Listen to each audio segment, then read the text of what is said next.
Back on Christmas Day, David let me ride his Indian Pursuit just around the neighborhood, just to check it out, but it gave me a good feel for the bike, and it made me realize that I was extremely grateful that I had not test rode one when I was in the market for my road glide, because I might have had a hard decision. Stick around, I'm going to compare the two bikes.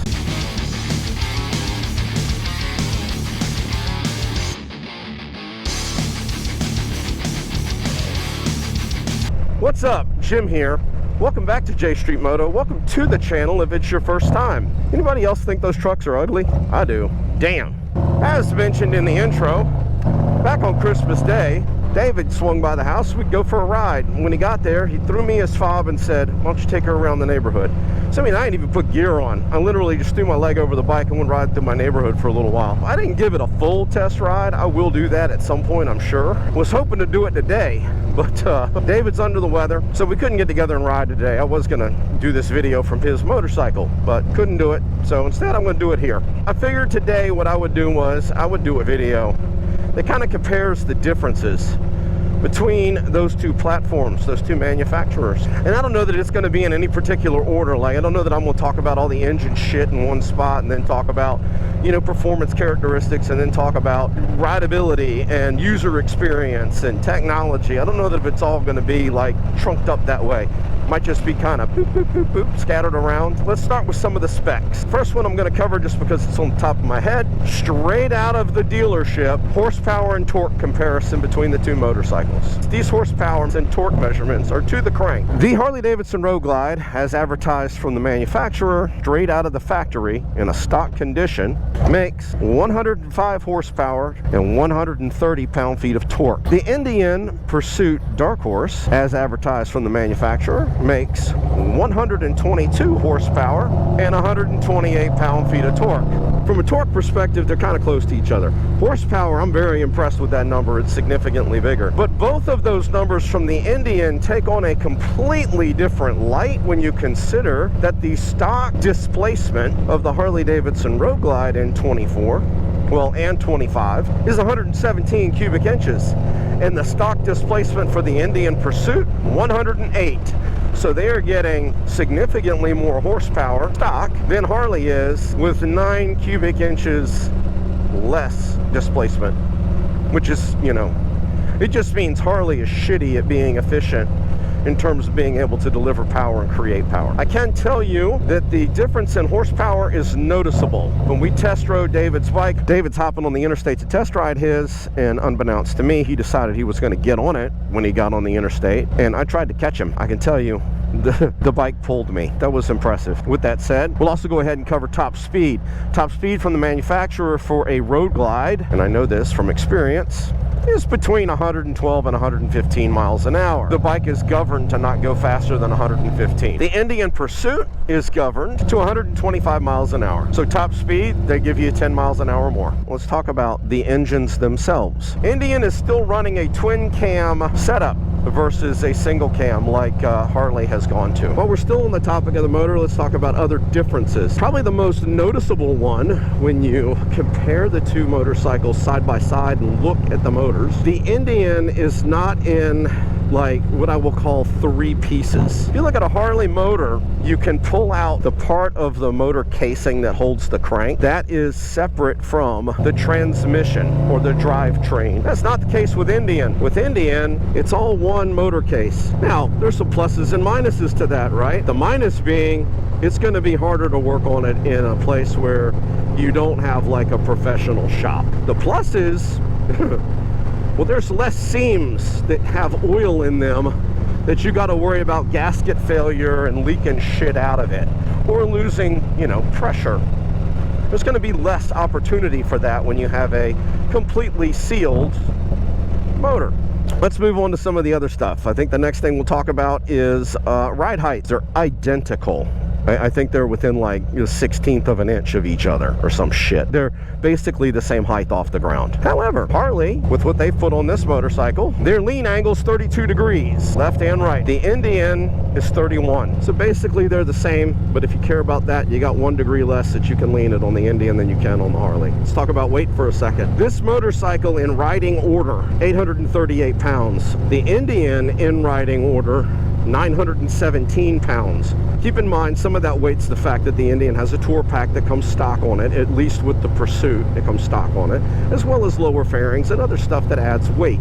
So I'm not really going to gig them that much on that, because if I decked this thing out with a tour pack, I'd be increasing that 838 up some. Would I be adding 80 pounds? No.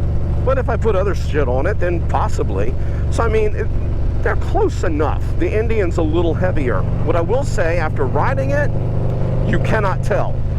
That bike actually feels lighter than my Road Glide does, which is surprising to me.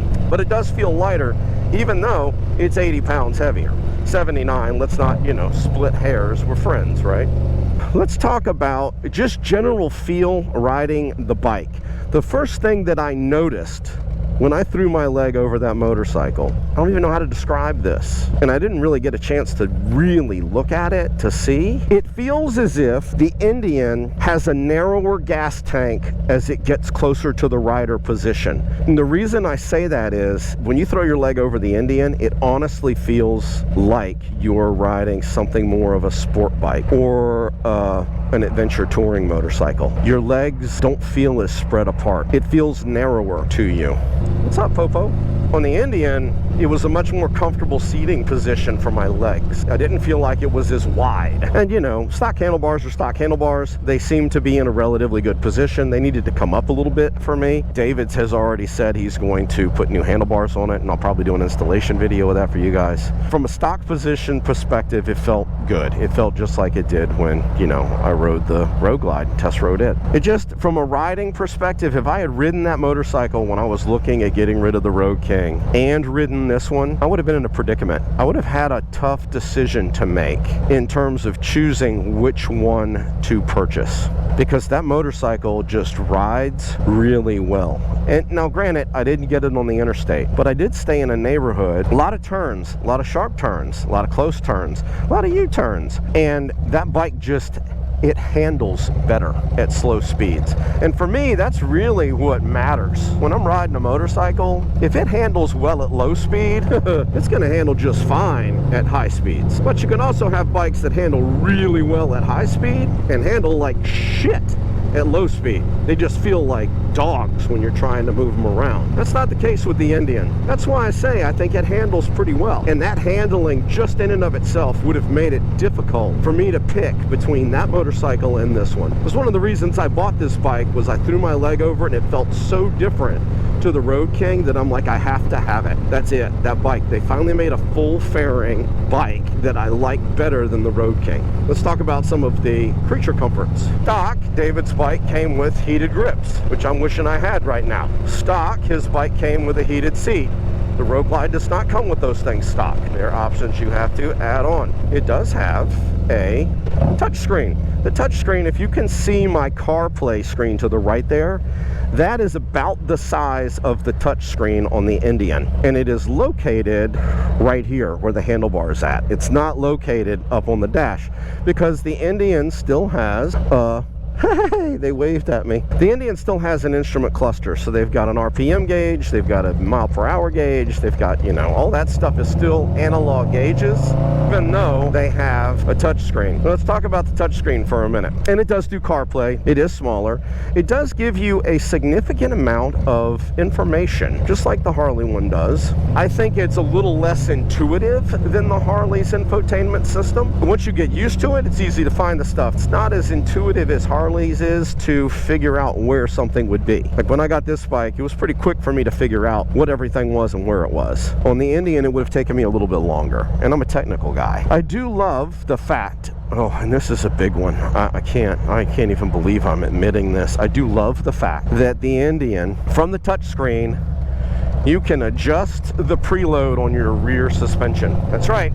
Just said it. You can adjust the preload on your rear suspension from the touchscreen. In fact, they take it a step further than that. They basically have a little picture of the motorcycle itself, and you can set the weight of the person riding it. Then you can add a tour pack and how much weight that is going to be. You can add a passenger and how much weight the passenger is. And as you're adding those things, it's adjusting the preload on your rear suspension. And then you can just subtract them. Just take them away, and it readjusts your rear suspension, the preload for it. That was pretty impressive. Brakes, it's got Brembo brakes just like the Harley does. The only difference is it's Brembo branded brakes versus the Harley branded Brembo brake. Say that 5 times real fast. Holy shit. Ba ba ba ba ba ba ba ba ba. So it does have Brembo brakes, and they are Brembo branded. One thing I did like about it, it doesn't come with these shitty Dunlop tires. It comes with the Metzler Cruise Tech. Because I'm a Metzler fan, I really am. Them and the Michelin Commanders are probably my 2 favorite tires. The only reason I don't have them yet is because I'm a cheap bastard and I'm waiting for the Dunlops to need to be changed. When I do, they are going to be switched out for a different brand. Let's go back to the suspension thing, right? As cool as that is, what happens when you have an electrical issue? You're introducing potential points of failure. So that's the negative to that cool feature, which brings me to the next feature that it has. The windshield on that motorcycle can move up and down. It articulates, and it can be set by the rider just by the push of a button on his handlebars. So, you know, if you're riding down the road and you're just in town like I am today, you can have the windshield as low as you want it to get more wind in your face. And once you get on the interstate, or if it starts raining and you want to keep more wind off of you or more rain off of you, well, you just raise the windshield up. It's like having a sport flare, the kind of flare that I have now, and then the 13-inch, you know, the tallest one. It's kind of like having all of those available, but you really just have one windshield. That's pretty cool. I do like that feature. But go back to what I said about the suspension. You've added another point of failure. What happens? That little electric motor goes out, or if the circuit that drives it goes out. It's adding a component of complexity to it that is another point of failure. It's only going to be as good as its weakest spot, right? And I don't know what its weakest spot is. Which brings me to the next thing. They both have 2-year warranties, unlimited miles. They both have restrictions on their warranties based on what you can and cannot modify in order to keep the warranty. This is my 3rd Harley Davidson. And one of those Harley Davidsons that I had was a 2018 Road King Special, which was only the 2nd year of the Rushmore bikes. For those of you that have had Harley for a while, maybe had a older M8, kind of the first gen M8s as I call them, they had big sumping issues. I never had a problem with my Road King. Honestly didn't. Saw a lot of people that did, that had the same motor that I had, they had issues. Now, as far as I'm concerned, Harley's very reliable. I've never had an issue. The only issue I've ever had mechanically with the Road King, my 3rd gear shifter fork got chewed up and had to be replaced, as well as my 3rd and 4th gear in the transmission. That happened right around the 60 to 65,000 mile mark. That's the only thing I've ever had go wrong with that bike, and in all honesty, considering how I rode it and how many miles I had on it, doesn't surprise me. I don't view that as a lack of reliability on Harley's part. I do not know a lot of people that have Indians, so I don't have anything as a litmus test to know what their reliability is like. David's bike is going to be the test for me, because he rides very similarly to how I do. We take all our trips together, so his bike's going to be the one that kind of lets me know, all right, yeah, Indian makes a pretty reliable product. I can say this, the one thing that I've always said that I appreciated about Harley, and one thing that made me really kind of dick with their brand, was the fact that they have such a vast dealer network. I travel a lot on this motorcycle, or on my motorcycles, and it's nice to know pretty much no matter where I'm at in the US, I'm within 50 to 100 miles of a Harley dealership. So if shit hits the fan, I can get someplace where they can fix my bike or look at it, tell me what's wrong with it. Indian/Polaris, they don't have as many dealers. And even if there are that many Polaris dealers, I don't know that that all of them have an Indian wing, I'll call it that, to be able to work on those bikes. There's some other things to consider. Aesthetics, let's talk about that. There's 2 things about the Indian aesthetically that I just downright don't like. One is that old Indian head that's right there on the front fender. Something I never really liked about that. Second thing is, and I mentioned this in the video when David test rode his, I can't stand the way their motors look. It looks like it belongs on a Matchbox car.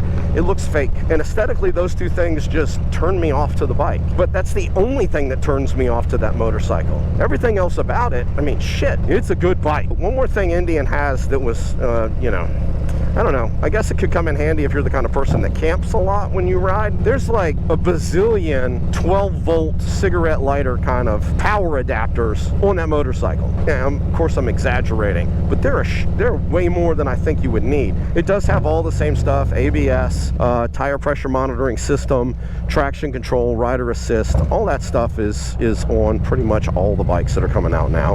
I think Harley and Indian were the last ones to adopt it.